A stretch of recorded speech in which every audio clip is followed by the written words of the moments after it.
8 diz assim: Disse Filipe: Senhor, mostra-nos o Pai, e isso nos basta. Mostra-nos o Pai. Obviamente, Filipe estava se referindo a Deus, porque Jesus havia revelado Deus como Pai, como Abba, na oração do Pai Nosso. A palavra Abba, em aramaico, não significa apenas pai, mas é uma expressão que as crianças usam para se referir ao seu pai. Papai, paizinho, e é assim que Jesus inicia a oração do Pai Nosso, Abba, em aramaico, que é uma referência a crianças se dirigindo aos seus pais. E nós, como filhos de Deus, percebemos que nessa oração Jesus estreita a nossa relação com Deus. Jesus traz uma intimidade que antes não existia, porque a nossa espiritualidade era reduzida à religião, e a religião cria um afastamento, cria um distanciamento grande entre nós e Deus. Mas Jesus veio nos reaproximar do Pai. E assim ele ensinou seus discípulos a orar: Papai, Papai nosso que está no céu. E com base nesse conhecimento, nessa palavra, nessa orientação de Jesus, Filipe agora pede a Jesus: mostra-nos o Pai, e isso nos basta. Veja bem, a humanidade tem um profundo sentimento de orfandade. E isso não por falta de pais e mães biológicos ou do coração, mas porque a alma humana reclama por um Pai celestial, um Pai espiritual, um ente amoroso que lhes tenha gerado e de onde todos procedemos e com quem todos nós gostaríamos de nos encontrar um dia. Nós gostaríamos de voltar para uma casa de onde viemos. De repente a gente se dá conta de que está aqui no mundo.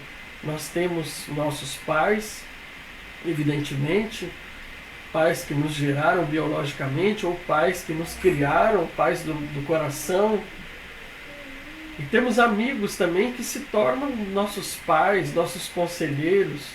Mas eu estou falando sobre a humanidade. Eu estou falando sobre um sentimento mais profundo, um sentimento espiritual, de um vazio, de um certo vazio. Alguns buscam suprimir esse sentimento com a ideia de que viemos do acaso, de que viemos do nada, sem que precisássemos de um Deus criador da existência, criador da nossa vida. Porém, essa ideia, ao contrário de suprimir esse sentimento, ele por vezes o aumenta o sentimento de um vazio identitário, uma espécie de ausência da matriz original que nos produziu, que nos gerou, um inexplicável distanciamento de uma vontade superior que nos quis. A busca por esse Pai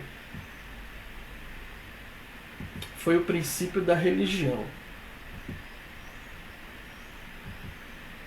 Pequeno e assustado diante da extensão do universo e de toda a complexidade da vida, o ser humano começou a chamar de Deus aquilo que visivelmente era maior e mais poderoso do que ele. O sol, a lua, as estrelas, animais, tudo aquilo que o homem julgava ser maior que a sua própria pessoa e mais poderoso do que ele começou a adorar como se fosse o seu Deus, como se fosse essa vontade superior de onde ele teria vindo, esse Pai perdido de que o ser humano sempre busca. E aí eu estou usando a nomenclatura Pai no masculino, mas Deus não tem gênero. Deus pode ser pai, pode ser mãe, porque o masculino e o feminino nele habitam, dele vieram. Mas como hoje é dia dos pais, e fazendo até uma homenagem aos pais, e como a Bíblia traz essa tradição de que Deus é Pai, Jesus nos revela Deus como Pai, nós vamos seguir com essa ênfase de que a busca do ser humano é a busca por um Pai. Mas a religião não passa de esforço humano na busca de Deus. E logo a inteligência percebe que não há nada maior que a própria razão.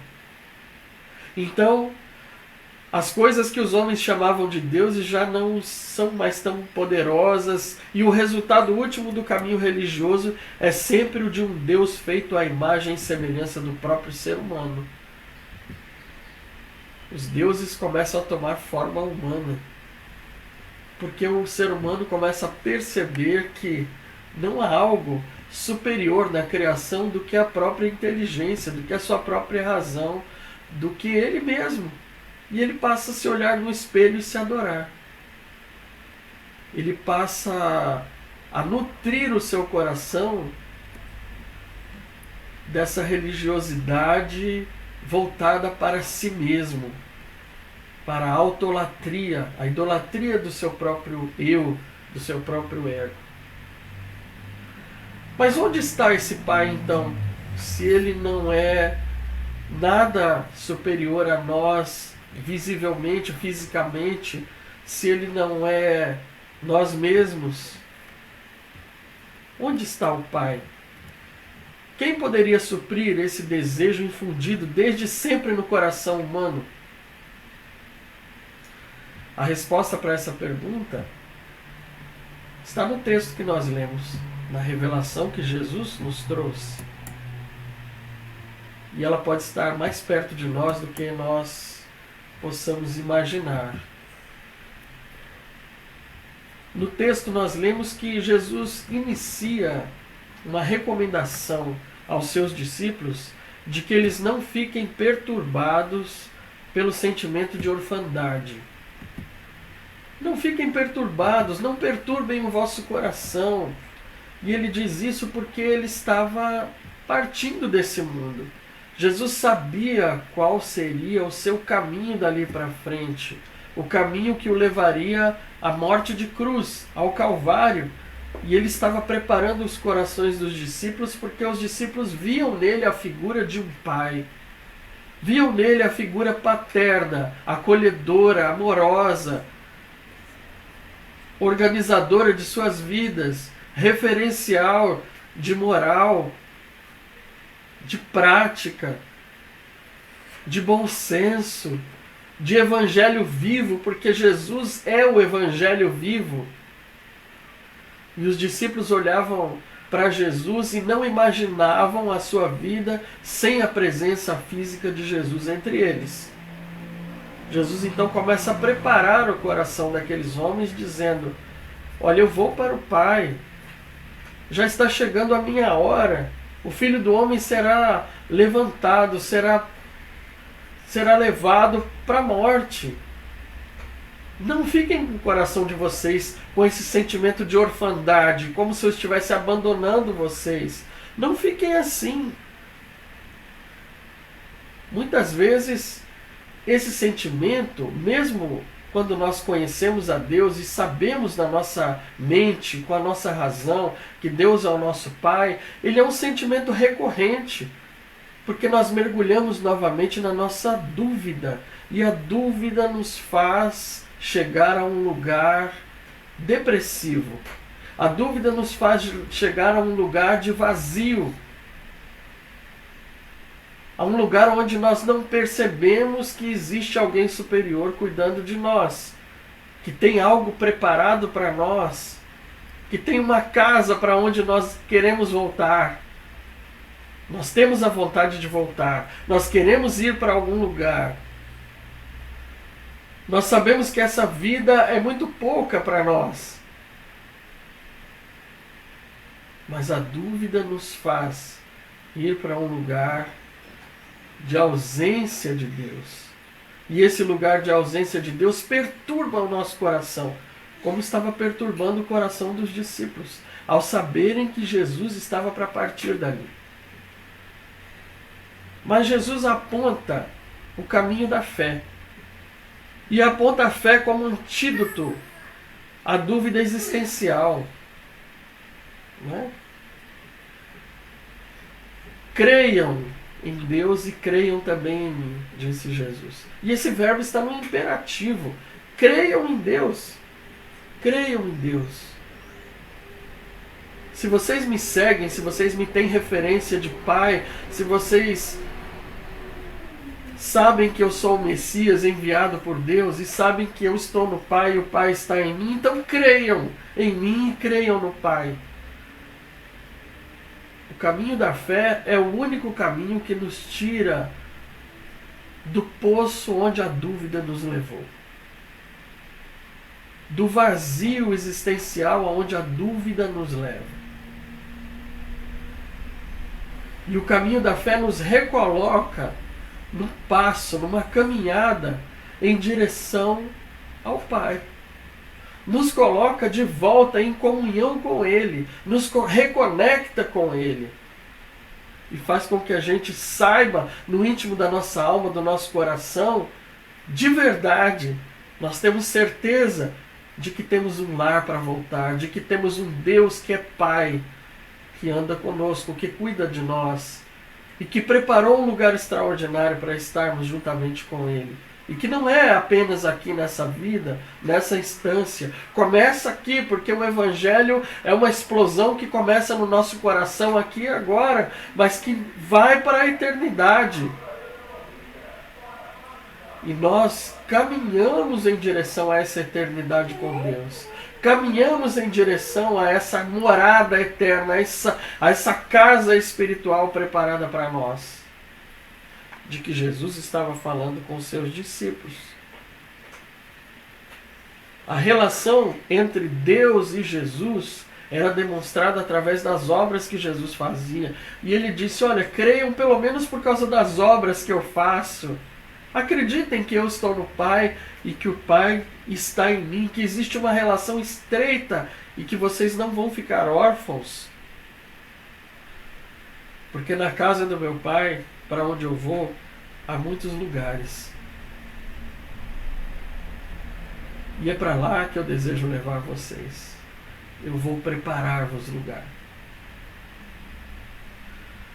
A preparação de um lugar para nós não era que Jesus ia pavimentar ruas, levantar paredes, colocar telhados, instalar a rede elétrica, o Wi-Fi. Não, essas coisas são coisas dessa nossa vida física e que tem prazo para terminar. Mas essa preparação de que Jesus está falando é justamente o caminho que ele ia seguir dali para frente. Era a sua morte e ressurreição. Morte na cruz do Calvário. Uma morte cruel. Mas ao terceiro dia ele ressuscitaria. O que demonstraria aos seus discípulos e ao mundo inteiro que ele venceu a morte. E tendo vencido a morte, ele nos preparou lugar, ele nos preparou vida com Deus e vida abundante. Vida que começa aqui no nosso coração, que pode ser vivida já, hoje. Você pode ter a presença desse Pai hoje no seu coração. Você pode conversar com Ele já. Você pode lançar fora toda a sua dúvida, todo o seu medo, todo o seu desconforto existencial por achar que não há ninguém por você, porque existe um Pai Celestial que te ama. Existe um Pai Celestial que deu a vida por você em Jesus Cristo, que preparou o caminho, preparou o lugar para que você possa voltar para casa com segurança, para que você possa voltar para o seu lar eterno, sem medo da morte, sem medo de que haja alguma coisa assustadora do outro lado, porque a morte é apenas uma passagem. Aquele que está em Jesus não morre, mas salta daqui para a vida eterna. Salta daqui para um lar eterno com Deus. E é isso que nosso Pai tem nos preparado em Jesus, que é o nosso caminho, que é a nossa verdade, e que é a nossa vida. Ele diz: eu sou o caminho e a verdade e a vida, e ninguém vem ao Pai se não for por mim. Ou seja, não existe outra forma de chegar-se a Deus como Pai se não for por meio de Jesus, porque nós não temos outra referência no mundo que nos mostre a ética de Deus, a persona de Deus, a imagem perfeita do Pai está em Jesus. E quando a gente lê os Evangelhos, a gente se delicia na presença do próprio Deus, porque nós vemos nas ações, nas palavras, nas atitudes, no gesto, no tratamento, em toda a ética de Jesus, nós percebemos Deus presente, o Emanuel agindo em ação na nossa frente. Mas a dúvida sempre quer roubar um lugar no nosso coração, ela sempre quer estar no lugar de Deus no nosso coração, e de vez em quando ela vem mais uma vez querer nos fazer achar que estamos órfãos, que não temos para onde voltar, que Deus não está conosco. Por isso Jesus disse: não os deixarei órfãos, voltarei para vos buscar, para estar aonde eu estarei. Essa foi uma promessa de Jesus para a vida daqueles discípulos, para a vida daquele discípulo, Filipe, que não era o único a ter essa dúvida, mas foi o representante de todos que têm a mesma dúvida que ele. Talvez os outros discípulos também estivessem com a mesma dúvida no coração e não souberam colocar isso em palavras, não tiveram a iniciativa de dizer, mas Filipe chegou para Jesus e disse: mostra-nos o Pai, e isso nos basta. Talvez essa seja a sua oração hoje a Jesus: mostra-nos o Pai, e isso nos basta. Eu só quero ter certeza, eu não quero mais ter dúvida no meu coração. Eu não quero mais ter esse sentimento de orfandade. Eu não quero mais ter esse sentimento de vazio existencial, de não saber para onde vou, de não saber em que a minha vida vai dar. Eu quero ter certezas. Eu quero ter esperança. Esse pedido é legítimo. Esse pedido vem de um contato anterior que o Espírito Santo já está tendo com você. Se você fez essa oração a Jesus, se você faz essa oração a Jesus, se essas são as suas palavras, é porque o Espírito Santo que te habita já tem comunicado no seu coração que Deus está interessado em você. Que Deus acredita em você, mesmo que você não acredite nele. Que Deus está em sua busca, está à sua procura. E essa oração só traduz essa inquietação que a própria presença de Deus está fazendo em você. Porque se não fosse assim, talvez você não estivesse nem aí para a questão de onde vai dar a sua vida, de que será que existe alguém superior? Será que existe um Pai acima de nós? Será que Ele está interessado? Será que Ele nos abandonou? Talvez você não se lembre quando foi a primeira vez que sentiu sua humanidade órfã de Deus. Mas com certeza esse sentimento de ausência por um amor sublime, por uma presença santa e totalmente graciosa, por um Pai cheio de bondade e misericórdia, já te ocorreu, e muito provavelmente você já teve vontade, ainda que inconscientemente, de conhecer ou de encontrar-se com o Ser Supremo, com esse Deus que é mistério. Hoje você pode encontrar-se com Ele, na pessoa de Jesus. Sim, Jesus é o caminho, a verdade e a vida. Nele a sua dúvida existencial se dissolve, e o que sobra dessa reação é apenas certeza, esperança, amor, que se apreende dele, o autor e consumador da nossa fé. Jesus quer te conduzir à presença do Pai, aquele por quem a sua alma reclama, aquele que é o Espírito e vida e promete que virá te buscar, para um lugar onde não haverá dúvidas nem incertezas, que te tentem assombrar, mas haverá unicamente vida, vida abundante na presença do Pai Celestial.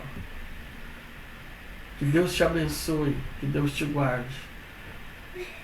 Que a bênção do Pai Todo-Poderoso esteja sobre você, em nome de Jesus.